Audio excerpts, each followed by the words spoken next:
Animated India. एक बार एक नदी में जोरों की बाढ़ आई। 3 दिनों के बाद बाढ़ का जोर कुछ कम हुआ। बाढ़ के पानी में ढेरों चीजें बह रही थीं। उनमें एक तांबे का घड़ा एवं एक मिट्टी का घड़ा भी था। ये दोनों पड़े अगल बगल तैर रहे थे। तांबे के घड़े ने मिट्टी के घड़े से कहा, अरे भाई, तुम तो नरम मिट्टी के बने हुए हो और बहुत नाजुक हो। अगर तुम चाहो तो मेरे समीप आ जाओ। मेरे पास रहने से तुम सुरक्षित रहोगे। मेरा इतना ख्याल रखने के लिए आपको धन्यवाद, पर मैं आपके करीब आने की हिम्मत नहीं कर सकता। आप बहुत मजबूत और बलिष्ठ हैं। मैं ठहरा, कमजोर और नाजुक, कहीं हम आपस में टकरा गए तो मेरे टुकड़े टुकड़े हो जाएंगे। यदि आप सचमुच मेरे हितैषी हैं तो कृपया मुझसे थोड़ा दूर हो रहिए।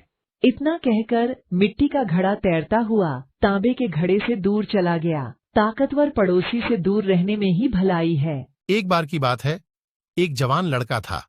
वह एक खुशमिजाज और मस्ती करने वाला बच्चा था। वह एक आज्ञाकारी बच्चा था जिसकी मां उसे प्यार करती थी। एक दिन जब लड़का मैदान में खेल रहा था, अचानक उसे बिच्छुआ ने काट लिया। घायल होकर घर भागा। अपनी मां से मिलने पर उन्होंने कहा कि उन्हें एक छोटे से घास ने काट लिया है। उसकी मां ने कहा, मेरा सुझाव है कि अगली बार जब आप बिच्छुआ को अपने हाथ में पकड़ें तो उसे मजबूती से पकड़ें। यदि आप इसे जोर से पकड़ेंगे तो यह आपको कभी नुकसान नहीं पहुंचाएगा। आप जो भी करें साहसपूर्वक करें। आत्मविश्वास ही सफलता की कुंजी है। एक बार की बात है, 2 मुर्गे एक पहाड़ी को लेकर लड़ रहे थे। वे दोनों अपनी पूरी ताकत से लड़ रहे थे, क्योंकि जो भी जीतेगा वह पहाड़ी का राजा बनेगा। अंत में एक मुर्गा जीत गया और दूसरा मुर्गा लड़ाई में गंभीर रूप से घायल हो गया और हार गया। जीतने वाले मुर्गा ने अपनी जीत की घोषणा करने के लिए एक ऊंची उड़ान भरी और तेज आवाज में चिल्लाकर सबको अपनी जीत के बारे में बताया। इतने में एक बाज उड़ता हुआ आया और इस घमंडी मुर्गे को देखा।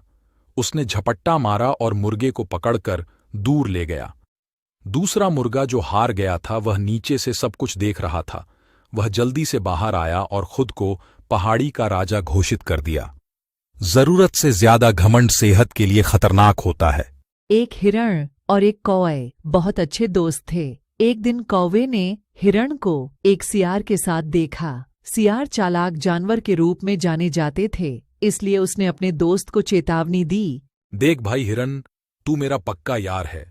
तू इस सियार के साथ ज्यादा मेलजोल ना बढ़ा, वरना यूं किसी दिन तुझे चौड़े में टंगवा देगा, मेरा मतलब मरवा देगा।